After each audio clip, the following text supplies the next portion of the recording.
الحمد لأهله والصلاة على أهلها. أما بعد، فأعوذ بالله من الشيطان الرجيم. بسم الله الرحمن الرحيم. قال الله تبارك وتعالى: ولا تقربوا الزنا إنه كان فاحشة. صدق الله العلي العظيم. محترمینو، یو محترم رور د دوبۍ صدا پوښتنه کړې ده که انسان باندې شهوت دون غلبه وکړي چې بالکل دی و زنا ته مجبوره سي او هغه د زنا کول هم ورته اسانه هغه ورته حاصلي، نو په داسې حالت کې که دی موټ ووایي په لاس باندې ځان فارغه کړي، نو آیا د ده دپاره ګناه سته او که نسته، جایز دی او که نه دی؟ محترمینو، ایله کومه چې په دا مسله کې زموږ سره در اخره مرد سي او د اخر کې د دې حکم واوري چې دا به څه چم کړي. فتاوی بینات چې دا د جامعة العلوم اسلامیه علامه محمد یوسف بنوي ټاون چې د هغه رساله په ټوله دنیا کې شایع کیږي او په څو ژبو سره شایع کیږي. فتاوی بینات چې هغه کومه د بنوي ټاون فتاوا ده، جلد نمبر 4 صفحه نمبر 315 کتاب الحذر والاباحه، هغه په 4 سره مذهبو دا ثابته کړې ده چې مشزني کول په لاس سره ځان فارغول دا حرام دي. د فقه حنفي مشهور متن در مختار کې راخصې دي چې فی الجوهره الاستمناء حرام وفيه تعزیر، چې په لاس سره ځان فارغول دا حرام دي او پر دې باندې تعزیر لازم دي.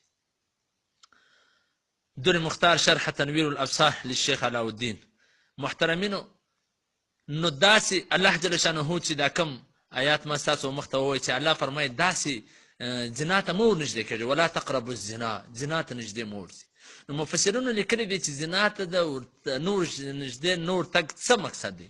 یعنی داسې حالات ځان ته مه راوله چې ته زنا ته مجبوره سې.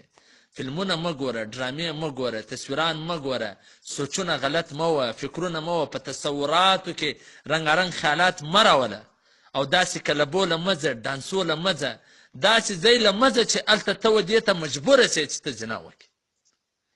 ځکه شیخ سعدي رحمت الله فرمایي وایي چې کوم ځای ښه کېدونکی هلته پیل هم ښه کېږي. د ښه کېدونکي ځای څه ځان ګوره، که ته پر ښه کېدونکي ځای باندې ځان برابر کړې نو که پیل یې هم به وښه کېږي. نو د داسې ماحول څخه ځان کتل پکار دی، مه تصورات خیالات و مه فلمونه ګوره، مه ډرامې ګوره چې ته دې ته مجبوره نه سې چې ته زنا وکړې. بالکل د داسې حالاتو څخه ځان ګوره چې تا زنا ته مجبوره کړي.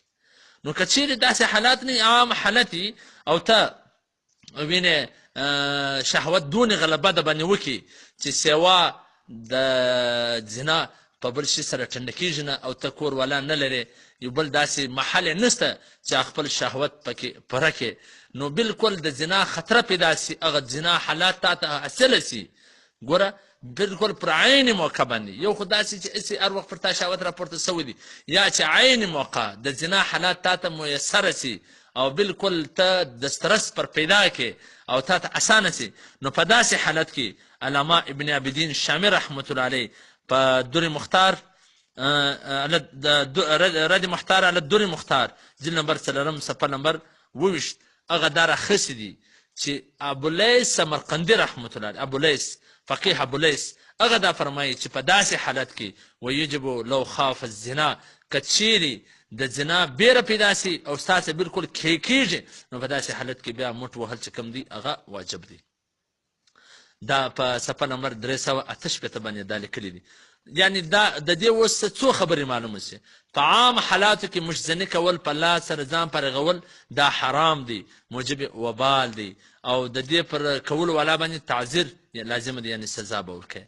دویم دا دی که چیرې د شهوت دون سخته غلبه پیدا سي چې په یو رنګ هم سکون نه درته حاصلېږي، د قضای شهوت صحیح محل هم موجوده نه، نو بیا امام فقیه ابولیس قول چې د تسکین د شهوت په نیت سره که داسې وکړې نو امید دا دی چې پر تا باندې به ګناه نه.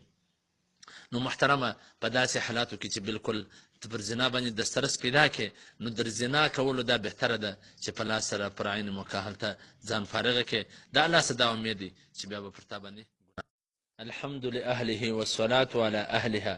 أما